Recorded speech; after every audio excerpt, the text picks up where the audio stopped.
வணக்கம் மக்களே, இந்த வீடியோவில் நம்ம என்ன செய்தி பார்க்க போகிறோம்னா, அபிநய் மாதிரி அப்பாஸ் கிடையாது, செம்ம ஸ்மார்ட்டு, கௌரவமாக இருக்காரு, வித்தியாசம் இதுதான். தயாரிப்பாளர் ஓப்பனாக பேசிய வீடியோ இணையதளத்தில் வைரலாகும் செய்தி. வாங்க என்ன தகவல் என்ன செய்தின்னு இந்த வீடியோவில் விரிவாக பார்க்கலாம்.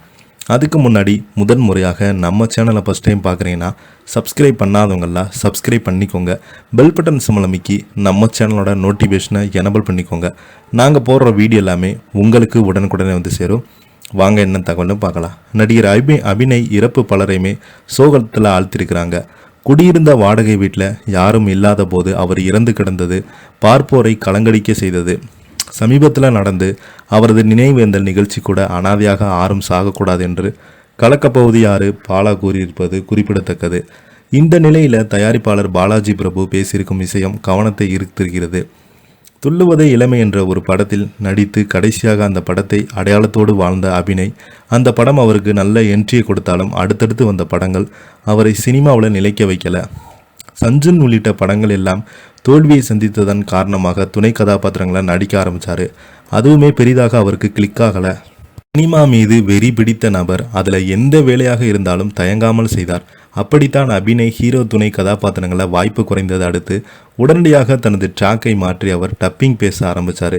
அப்படி அவர் பேசிய ஃபேமஸான படங்கள் ஒன்றுதான் துப்பாக்கி. அந்த படத்தில் வில்லன் வித்யுத் ஜாமவனுக்கு அவர் டப்பிங் பேசிய விதமாகத்தான் இவர் மிகப்பெரிய ஒரு வரவேற்பு பெற்றார். இருந்தாலும் ஹீரோவாக வெல்ல முடியலை என்ற ஏக்கம் அவருக்கு இருந்தது. பற்றாக்குறைக்கு உடல்நல பிரச்சனையும் வந்தது. சினிமாவில் மொத்தமாக ஒதுங்கிட்டாரு. உறவினர்கள் கைவிட்டதால் தனிமையும் அவரை சூடிக்கொண்டது. இப்படிப்பட்ட நிலையில தான் அவர் புகைப்படம் ஒன்று வெளியானது. அதனை பார்த்துவிட்டு பதறி சென்ற கலக்கப்போவது யாரா பாலா நிதை செய்தார். அது அபிநய்க்கு கொஞ்சம் தெம்பு கொடுத்திருந்தது. அவரை போன்று இன்னும் சில நடிகர்கள் உதவி செய்தாங்க. எனவே எப்படியாவது மீண்டு வந்து விடுவார் என்று நம்பப்பட்டது. ஆனால் அருகில் யாருமே இல்லாத நிலையில் குடியிருந்த வீட்டில் பரிதாபமாக உயிரில் கிடந்தார். அதனை அடுத்து பாலா நேரில் சென்று இறுதிச் சடங்கான ஏற்பாட்டை செய்தார். இந்த நிலையில் அபிநய் அப்பாஸுடன் ஒப்பிட்டு பேசியிருக்கும் தயாரிப்பாளர் பாலாஜி பிரபு அவர் அளித்த பேட்டியில் அபிநய் அப்பாஸை ஒப்பிட்டு பார்க்கலாம். சினிமாவில் வாய்ப்புகள் குறைந்து ஒரு காலகட்டத்திற்கு போன பிறகு அபிநய் மன உளைச்சலுக்கு ஆளாகி குடிக்கு அடிமையாகி இப்போது உயிரிழந்துட்டார். ஆனால் அப்பாஸ் என்ன செய்தார் தெரியுமா? ஸ்மார்ட்டாக முடிவெடுத்தார். இனிமேல் இங்கு சர்வே செய்ய முடியாது என்பதை தெரிந்து கொண்டே நியூசிலாந்து சென்று அங்கு சில வேலைகளை பார்த்தார். அவர் என்ன வேலை செய்தாலும் பரவாயில்ல, ஆனால் கௌரவமாக தனது மகனை படிக்க வைத்து விட்டார். டீசெண்டாக வாழ்க்கை வாழ்ந்து கொண்டிருக்கிறார்.